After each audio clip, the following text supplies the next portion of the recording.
Bienvenidos chicos a la sesión número 6, donde hablaremos sobre normalización.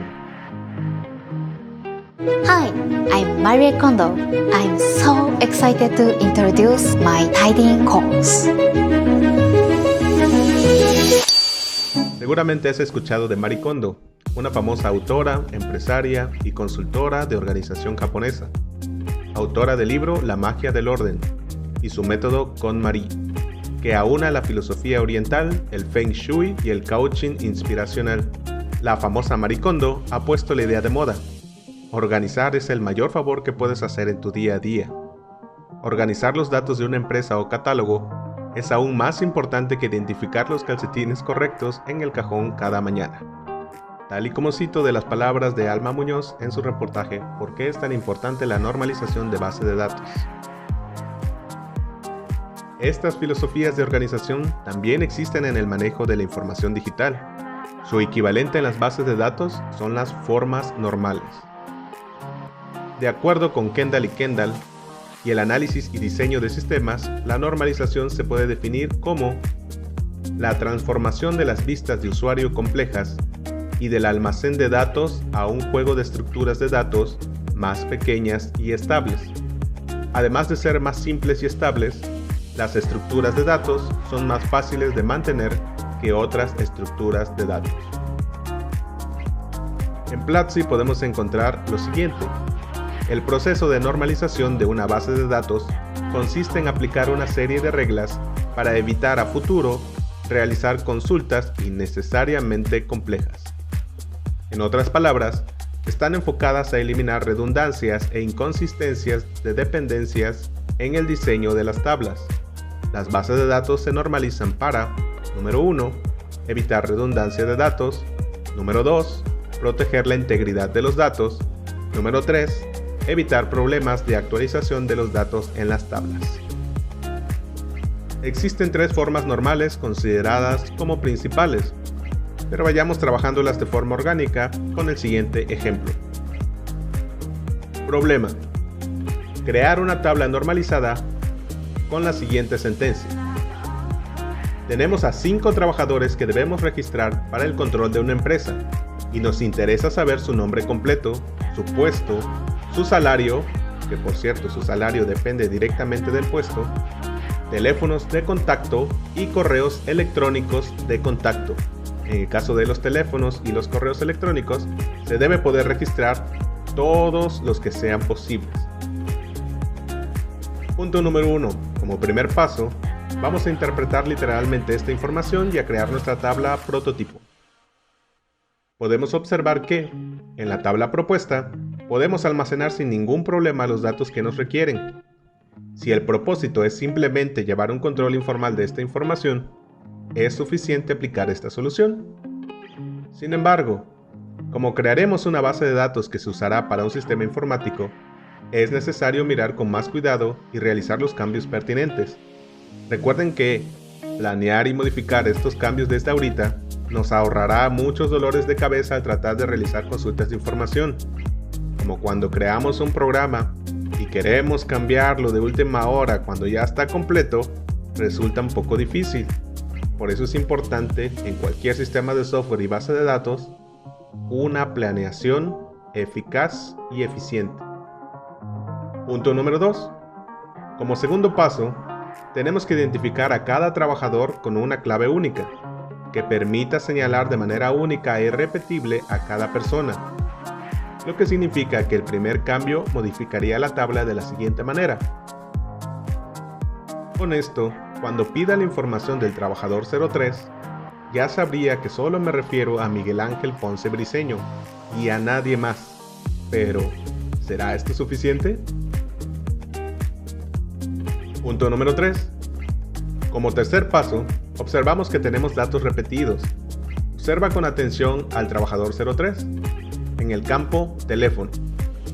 ¿Te diste cuenta que ha puesto 2 teléfonos en este campo? Una tabla no debe tener más de un dato por campo, así que tenemos que hallar una solución. Evaluemos nuestras opciones. La primera opción es quitar uno de los 2 teléfonos para que se cumpla la regla de un dato por columna. Sin embargo, esto significaría que estaríamos perdiendo datos y no es muy aconsejable. ¿Qué pasaría si Miguel pierde un teléfono y está confiado que nos comunicaremos con él al otro teléfono? Pobre Miguel, jamás le va a llegar la llamada. La segunda opción que podría surgir sería duplicar el registro y poner un teléfono diferente en cada uno. Pero aquí hay un problema aún mayor. Estaríamos violando una regla aún más importante. Cada registro debe tener una clave única y repetible. Y en este caso, estaríamos registrando a Miguel 2 veces, aunque cambie su número de teléfono. Estaríamos desperdiciando memoria guardando la misma información de manera múltiple por cada teléfono que haya registrado Miguel. La tercera opción que podría surgir sería añadir otro campo llamado teléfono 02. Esta es una solución ligeramente mejor. Sin embargo, si hubiera un trabajador con 3 teléfonos, ¿tendríamos que agregar un campo nuevo llamado teléfono 03? ¿Y qué pasa con las personas que solo tienen un teléfono? Esto implica que debemos hallar una solución en donde no queden espacios vacíos, no agreguemos infinitos campos por cada teléfono que tenga un trabajador y aún así trabajar con toda la información. ¿Se te ocurre algo? En la cuarta opción, la cual es la mejor, creemos una tabla exclusiva para almacenar los campos que tienen más de un dato. Quedarían entonces 2 tablas de la siguiente forma. Una tabla trabajadores que va a tener clave, nombre completo, puesto, salario, emails. Vemos que en la tabla trabajadores ya no existe el campo teléfono. Sin embargo, estamos creando una tabla nueva, una tabla que recibe el nombre de teléfonos. Con esta solución, no repetimos datos innecesariamente y podemos almacenar todos los teléfonos que el trabajador quiera registrar. Si quiero la información del trabajador 03, con esa clave reviso la tabla trabajadores y veo que es Miguel Ángel Ponce Briceño. Y con esa misma clave, reviso la tabla teléfonos y veo que tiene 2 teléfonos registrados. Aquí entra una cuestión de clave compuesta, pero no hablaremos de esto aún, para no complicar nuestros primeros pasos. Sin embargo, ¿qué más podemos hacerle a nuestra tabla? ¿Podemos seguir normalizando? Punto número 4. Como cuarto paso, te pido que veas al trabajador 05 y su campo emails. ¿Te diste cuenta que ocurre algo similar? Los trabajadores deberían poder poner todos los correos electrónicos de contacto posibles. De esta manera, puedes deducir que tenemos que repetir el paso anterior, pero ahora con emails. Quedaría de la siguiente manera. Tendríamos nuestra tabla trabajadores con clave, nombre completo, puesto y salario. Nota que ya no tenemos emails. Tenemos nuestra tabla teléfonos que creamos en uno de los pasos anteriores con clave y teléfono. Y tenemos ahora una nueva tabla llamada emails, en donde tenemos la clave del trabajador y el correo electrónico. Si te das cuenta, tanto en la tabla teléfonos como en la tabla emails que acabamos de crear, se conserva la clave del trabajador, pero esta clave puede contener varios teléfonos y puede tener varios correos electrónicos. Te mencionaba que era una clave compuesta porque la clave no va a ser un solo campo, sino va a ser el conjunto de los 2 campos. En este caso, la clave compuesta de teléfonos es el campo clave y el campo teléfono. 2 campos que unidos forman una clave compuesta. Lo vamos a abarcar con mayor plenitud cuando veamos el esquema entidad-relación. Hasta ahorita solamente es importante que notes cómo vamos dividiendo las tablas de acuerdo a los pasos de normalización. Punto número 5. Como quinto paso, debemos seguir analizando nuestra tabla principal, trabajadores. Ya tenemos un dato por cada campo. Ahora debemos asegurarnos de disminuir lo más posible y de forma clara toda la información. Te pido que veas al trabajador 01 y 04 en sus columnas de puesto. ¿Te das cuenta que los 2 son administrativos y que al ser administrativos ganan lo mismo? Si recuerdas nuestro problema inicial, un administrativo, sin importar qué persona sea, siempre ganará 35 pesos. porque de acuerdo a nuestro problema, el salario depende del puesto. Sabiendo esto, podemos separar el puesto y el salario en una tabla nueva, quedando de la siguiente manera.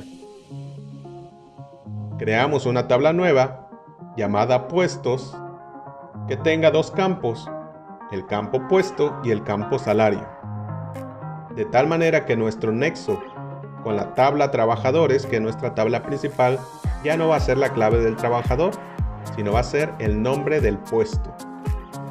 Y dependiendo del puesto que tenga, es el salario. Finalmente podemos decir que nuestra tabla principal trabajadores está normalizada. Y no solo eso, sino que está normalizada en su tercera forma normal. It was very exciting. I enjoyed it very much. Fue más fácil irlo deduciendo con la explicación. Es más fácil recordarlo de la siguiente manera. Vamos a resumirlo a 3 puntos nada más. Asegúrate que todo tenga una llave primaria o clave. Asegúrate que cada campo solo tenga un dato. Si no, divide la información en una tabla extra. Y número 3, asegúrate que ningún dato dependa de otro que no sea la clave. Aplicando estos 3 pasos, frecuentemente te encontrarás normalizando ya en la tercera forma normal. Desde luego, hay mucho que hacer con la normalización y sus variaciones, pero para nosotros, por ahora, esto será suficiente. Y aprovecho para introducir al tema de relaciones.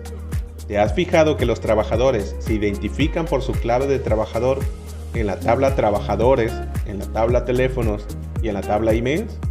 Es porque existe una relación entre ellas que puedes observar en el siguiente esquema. Estas son 2 relaciones. ¿Se te ocurre otra relación? Así es. Un trabajador de la tabla trabajadores tiene un puesto en la tabla puestos y dependiendo de este es su salario. Bien chicos, con esto terminamos la clase. Espero que haya sido enriquecedor este video y estén al pendientes del post para saber qué actividades son las que siguen. Pórtense bien. Adiós.